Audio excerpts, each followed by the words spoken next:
Estamos viviendo un tiempo muy complicado en materia energética. Por una parte, debido al calentamiento global, muchos países del mundo han empezado una transición hacia formas de energía más limpias. Pero por otra parte, la invasión de Rusia a Ucrania ha generado un incremento brutal en los precios de los energéticos y estos se han visto agravados por las sanciones que los países occidentales han declarado en contra de Rusia. Cada país está tomando determinaciones distintas sobre cómo enfrentar esta crisis energética. Yo quiero agradecer la presencia en este programa de Pablo Zárate. Él es socio de FTI Consulting, un especialista en materia energética. Y Pablo, siempre es un placer conversar contigo. Y a ver, en primer lugar, cuéntanos, ya vamos a tener que acostumbrarnos a vivir con los altos precios del petróleo, del gas natural y de otros energéticos fósiles. Mira, Sergio, creo que a lo que nos tenemos que acostumbrar es a un mundo de shocks. Eh, en el mundo energético, los grandes especialistas que piensan en la energía con un carácter global como sistemas, han venido insistiendo desde hace mucho tiempo que el nombre del juego debería de ser seguridad energética, sustentabilidad y precios bajos, y que se tendría que manejar esta especie de triángulo, esta especie de trilema, de una manera integrada. Si cualquiera de los países o el mundo entero se vuelca sobre alguna de las aristas del triángulo, se dejan descobijadas las otras prioridades y se deja a los países en una situación de vulnerabilidad. Entonces, eh, a lo largo de la última década hemos visto las prioridades energéticas del mundo cambiar. Hemos visto que algunos países empiezan a olvidarse de las otras dos dimensiones o se cargan mucho en la sustentabilidad y se olvidan de la confiabilidad, se olvidan de los precios bajos o encuentran eh, puntos que son poco sostenibles en el tiempo. Creo que el momento que estamos viviendo nos debería de recordar que aquí hay un trilema, que ese trilema requiere pensamiento profundo, requiere de debate amplio y pues considerar todas las alternativas que tenemos sobre la mesa. El problema que yo veo, Sergio, es que en vez de considerar esta ecuación complicada, muchos países están diciendo, bueno, el sistema energético se está saliendo un poco de control y la solución, de acuerdo con algunos políticos, es el nacionalismo, es exacerbar los sentimientos políticos en vez de encontrar soluciones de fondo. Déjame ir, por ejemplo, al caso de Francia. Francia acaba de anunciar que va a nacionalizar la parte que no tiene ya de propiedad gubernamental de EDF, la antigua Electricité de France. Y esto ha sido aplaudido en México por varios políticos que dicen, mira, el mercado no funcionó y por eso países como Francia están recurriendo a las nacionalizaciones. ¿Cuál es la situación de EDF? ¿Por qué se está tomando esta decisión? ¿Y significa esto que ya no va a haber mercado en Francia? Ahí estamos hablando de la situación accionaria de una empresa. Entonces, de ninguna manera lo debemos entender como un movimiento hacia la nacionalización total del sistema. Lo que estamos hablando es de la propiedad, de la tenencia accionaria de una empresa. Y creo que lo que está reflejando el gobierno francés es que hay una situación complicada que está enfrentando EDF por eh, fierros, por la contabilidad de sus fierros, por la participación nuclear que tiene EDF, que hace que el gobierno francés diga, mira, hace más sentido tener un solo accionista y poder tomar decisiones ágiles sobre esa empresa en específico que pues tener una tenencia accionaria pulverizada. Entonces, creo que la interpretación que estamos teniendo hacia México pues, ha pasado por muchos matices políticos que no necesariamente aplican uno a uno.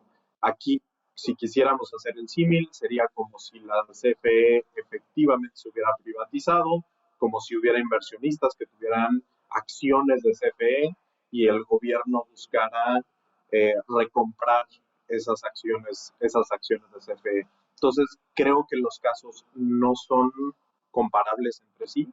Sí vemos una mayor participación del Estado, sí vemos al gobierno francés tomando una pulsión hacia mayor inversión en el sector o mayor control de sus vehículos de inversión. Pero bueno, en el caso mexicano, la CFE y Pemex tienen acciones que son controladas 100% por el Estado mexicano. Entonces me parece que traer ese debate hacia México pues, es engañoso. Hemos visto recientemente que Japón ha tomado la decisión de reiniciar algunas de sus plantas nucleares. Mientras tanto, Alemania está terminando de cerrar las plantas nucleares que tenía, que pues empezó este proceso después del accidente nuclear de Fukushima, allá en Japón. ¿Tiene sentido mantener operando plantas nucleares o son muy peligrosas? ¿Qué opinas tú de las plantas nucleares en esta encrucijada?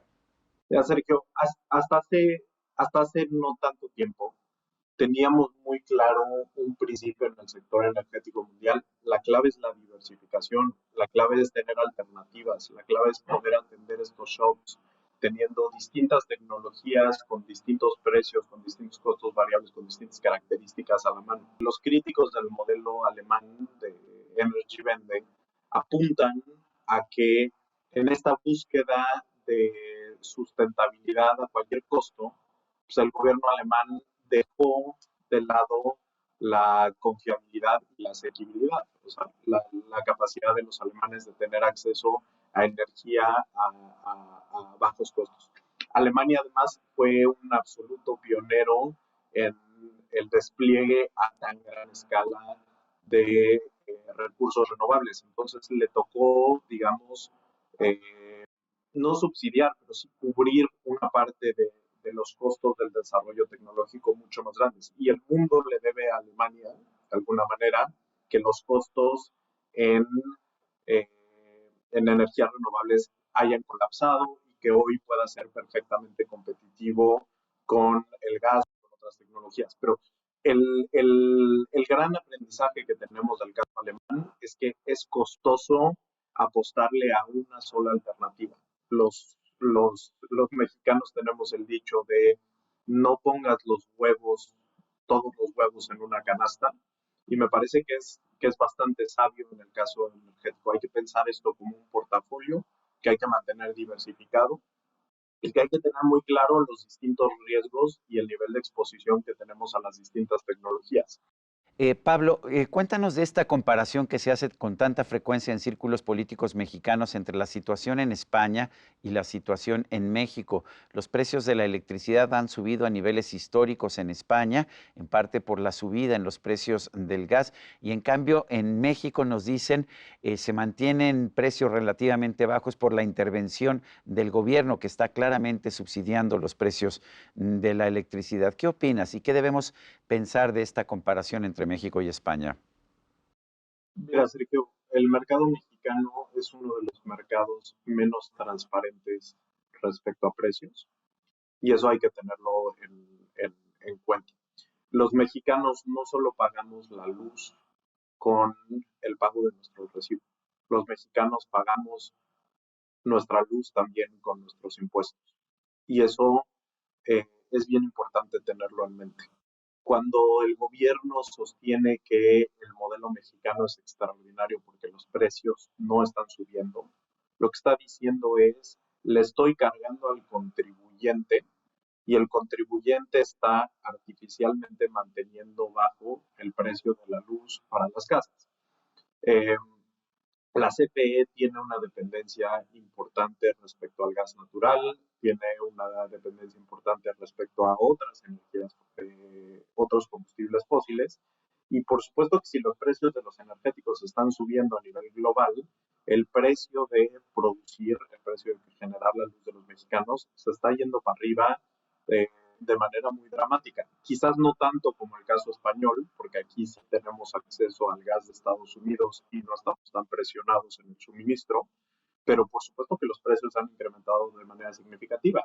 La única razón por la que los hogares no lo ven reflejado en su factura es porque el contribuyente mexicano está subsidiando el precio de la luz.